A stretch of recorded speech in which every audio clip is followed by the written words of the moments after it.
great people of Ghana, it's an Nigerian ₦URPRISES bringing you political news in our channel, Ghanatube.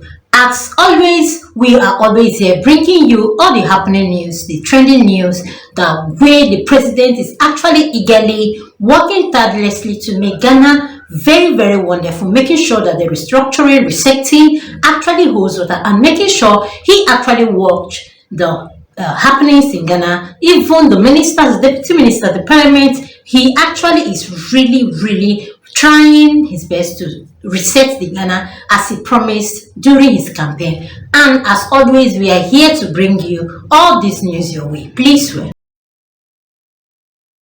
Present evidence abound that we cannot achieve quality education without positioning the teacher, and therefore the service of the teacher to the success of the learner is a sine qua non. And the presidents appreciate the contribution of the teacher and teachers to Ghana's national education development, particularly to the building of our human capital. I'm sure part of that guest, Mr. President, is why you have invited them this morning. Mr. President, I don't seem to own the issues, but at least I'm happy that there is no threat in the industrial, there is no threat to the industrial peace and harmony of the country.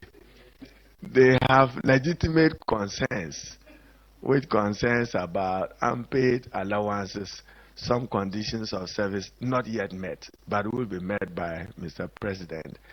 And Mr. President, that has an appreciation that you inherited a very difficult economy. Even if they were going to doubt, they'll speak to Uncle Kwame Pienim to know that. But Mr. President, to appreciate that part of your policy drive for education benefits them. And I'm happy to note that the President have given policy approval to one of your main concerns, the position of the Deputy Director of Education, where no office space is available.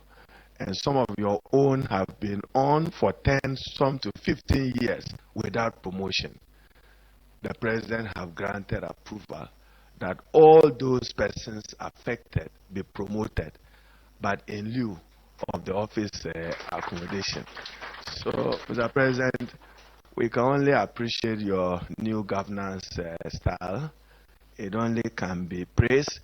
I have said that John Mahama's presidency and what it has for Ghanaians is ahead of us, is not behind us, and therefore your legacy will be noted.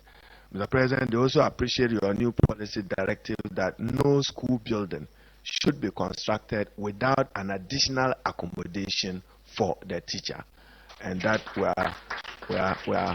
are keeping faith with that. And Mr. President, the other allowance you pledge, I'm sure we are waiting is for you to direct the Minister for Finance to release it.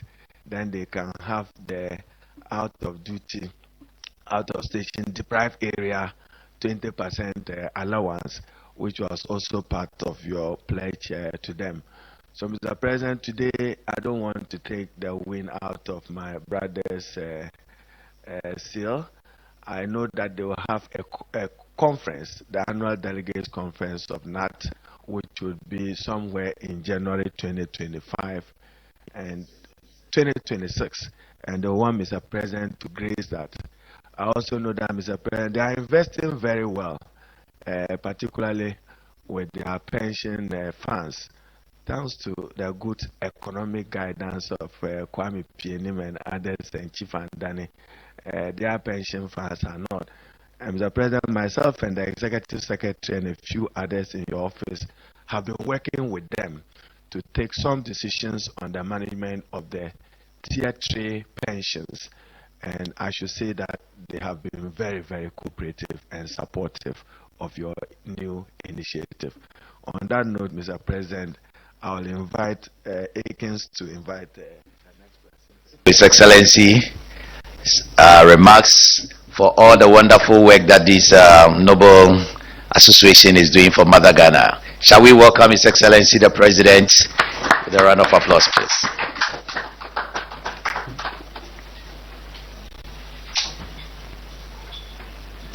Thank you. Oh, please be seated. Thank you very much. And I want to express my appreciation to the leadership of NAT, and accompanied by my own uncle. I call him Uncle Kwame Pieni. You call him father, I call him uncle. And then my chief and friend, Chief Andani, we were in school together. I was 1 year ahead of him in secondary school. And we've been friends since our schooling days. And to also welcome the Swedish Ghana Medical Center. I was wondering what the connection was when they were introducing NAT, and then they said SGMC, Sweden Ghana Medical Center. So I said, but what can be the relationship between the two? It turns out that NAT has acquired the SGMC. Myself, together with President Kufuor, were the ones who commissioned the Swedish Ghana Medical Center. And so I'm happy that NAT has taken it over, and it's an indigenous project now. Let me thank you for this call and to say how much we appreciate the congratulations you have just passed. We assumed it, so this is a bonus to come physically and extend your congratulations for our victory in the elections last year. We took over, confronted with several issues, but we were under no illusion what the problems of Ghana were. And so we came prepared to make the sacrifices to tackle any challenges that we were facing. One of the major issues was the issue of democracy and governance. We've been practicing this democracy since 1992. And in 1992, when we adopted the constitution, there was a lot of excitement. There was people were happy that finally we were leaving the turbulence of unconstitutional rule and coming into a democracy. And we all believe that the dividends of democracy will see transformation in our lives and prosperity. Several years on, if you looked at most of the opinion polls that were run, especially Afrobarometer, it was clear from those polls that the confidence of our people in our governance and democracy was waning. And indeed, in one of the surveys they did, there was a very good, significant majority of people, up from previously, who were prepared to go back to military dictatorship as a preferred option to democratic governance. And so during the campaign, one of the things I said was that this probably is our last opportunity to restore the faith of our people in democratic governance, and that if we don't get it right this time, I'm sure that something untoward could happen, either civil unrest, and civil unrest is even worse than a military coup, because when the people lose faith and they decide to make the country ungovernable, it can be a worse option. And so we came with no illusions what the people of Ghana wanted us to do. And we have started doing that to restore confidence in our governance and democracy. And that's why I set up the National Constitutional Review Committee to look at the 1992 Constitution again and bring all the source documents from Professor Mill's committee, the Fiajo Committee, and then the Chairman Sabonsu one, which President Nana Akufo-Addo put together, including the white paper that was issued on the Fiajo Committee and the recommendations of the Constitutional Review Implementation Committee, to bring all together and do one more validation to see what our people expect to see in their constitution in order that it becomes a living document for us. There are many areas of our national lives that needed a reset, including the education sector. And so we set up the National Education Review Conference to make sure that they consult generally all the stakeholders, including teacher groups, to find out would lead to quality outcomes for our students, especially in the 21st century, and how they can be upskilled to enter the world of work. I'm happy to say that the review committee presented their report about a week ago, and we're studying it, and together we will work with stakeholders like you to implement the program. We also did a National Economic Dialogue, whose report was also presented to me last week. But even before the report was presented, some of the recommendations that had come out were incorporated into the budget that was presented in March. And one of the main things was for a call for fiscal discipline. In the past, fiscal indiscipline has led to throwing the macro economy out of kilter, and created macroeconomic instability, depreciating currency and all that. And it affects all of us because it affects our quality and standard of life. A better performing macroeconomic environment gives investors and business people more predictability, and so they're able to plan better.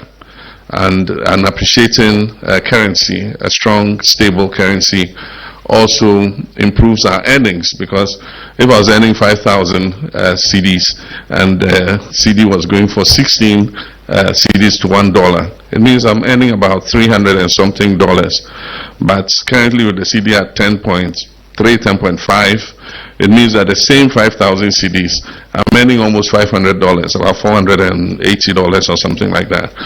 And so it is in our interest that the macroeconomy is stable and that our currency is stable and that our economy is growing and creating prosperity for our people. The first quarter GDP results have come, and they've come in at about 5.4%, which shows that the economy is returning to a path of growth, and it should be a good sign for us. If at the end of the year we end at above 5% growth, then it means that the economy has started expanding instead of growing negatively. And so we'll continue to pay attention to that in order that we're able to create stability for every sector, and we're able to have more prosperity for our people. But to talk about education particularly, we are partners in education, and I want to thank NAT for everything it's doing. It's one of the biggest stakeholders in the education sector, one of the biggest teacher union, indeed the father of all teacher unions, because growing up I knew NAT. It was later that other spin-off unions began to come. So NAT is the grandfather of all teacher unions, and I'm happy that you are the first that I'm meeting since we moved into this office.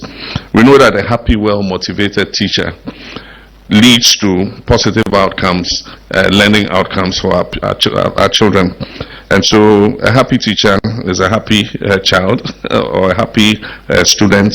And so we'll continue to work closely with you to make sure that we're able to improve the conditions of service of teachers, so that teachers are treated with respect, and everybody knows that our teachers are the ones who create the foundation that makes us who we become in future.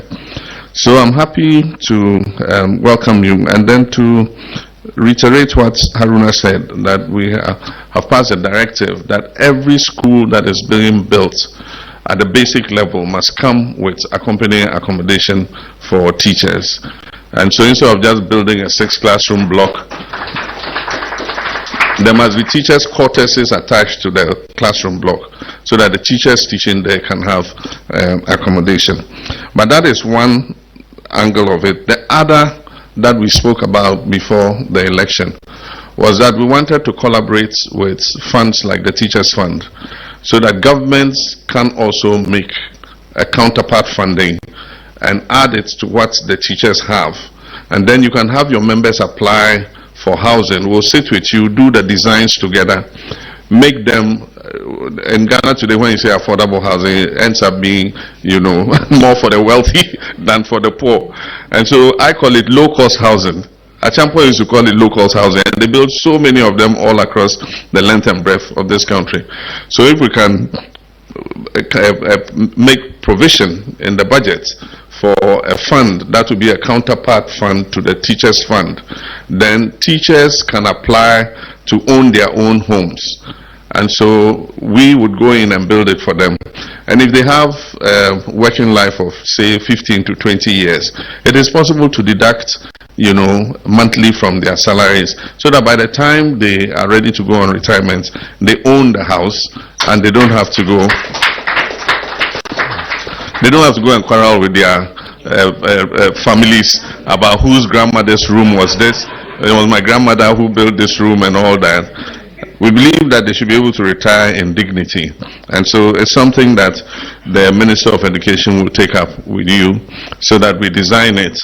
And then maybe from beginning of 2026, when we come for your big meeting, we should be able to announce something big for teachers to celebrate about.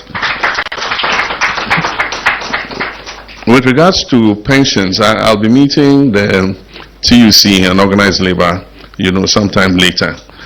During the May Day, there were issues that were raised still about, even with the restructured pensions, there are all kinds of difficulties that I can see that Nat, you are very happy with how your things are going, but several other unions are not too happy. And so I was saying that we can do a review conference. It's several years since we brought the pension reform. I think it's time for us to do a review and see what is working well and what is not working well, so that we can make adjustments and let everybody feel happy about it. And then also, with regards to the review, when the report was presented to me, there was one of the issues that came up about decentralization, and I think that that is the way to go.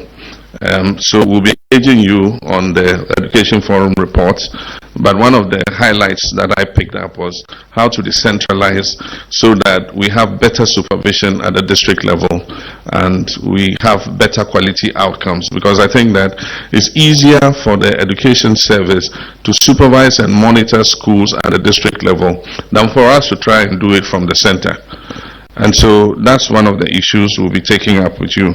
And then also issues to do with community and PTA participation in the management of schools. The trend everywhere in the world is to give communities a say in how their schools are run. And that's why I felt very scandalized when PTAs were virtually shoved aside and not allowed to be a part of the running of our schools, especially at the secondary level.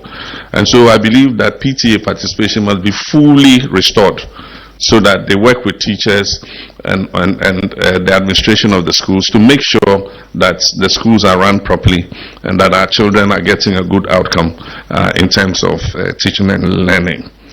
And so that said, the only other thing I can do is to congratulate you on the acquisition of the Sweden Ghana Medical Center. Now that we know you own it, we'll collaborate with you and see how we can make it a center of excellence, not only for teachers, but for everybody who needs the care that it offers. Because of our changing lifestyles, non-communicable diseases have become a major problem, and that's why government is trying to bring relief through the Ghana Medical Trust Fund. I believe that the Ghana Medical Trust Fund fits in nicely with the Swedish Ghana Medical Center, and so that people who have cancers and need, some support from the medical center can also have another fund where they're able to cover some of the costs for these expensive treatments. The treatment and diagnosis of cancers and, cardiovascular diseases and things can be very expensive. And so I think that there's a room for collaboration between your center and the Ghana Medical Trust in terms of treatment of cancers and diagnosis of cancers. I'm proud that NATS acquired Aviance during our time in government. I know Professor Mills was one of the key promoters and encouraging NATS to acquire the shares in Aviance at the time that the foreign investors were going out. And I'm happy to know that you are still a majority shareholder in Aviance. I agree with you that there are some things where we have the capacity to do ourselves. And so it's not a rocket science to bring foreign companies to come and run ground handling in our country when we have the capacity to be able to do so. So I want to encourage NAT to continue with your shareholding in Aviance. Maybe one day you own the whole of Aviance and have a monopoly of, ground handling at our airports. And of course, with all your other investments, I just feel proud that you've been able to grow your association in terms of all these investments. It gives stability to the association, and it makes it possible for you to provide better opportunities and service to your members. So congratulations once again, and I thank you very much for this visit. Thank you.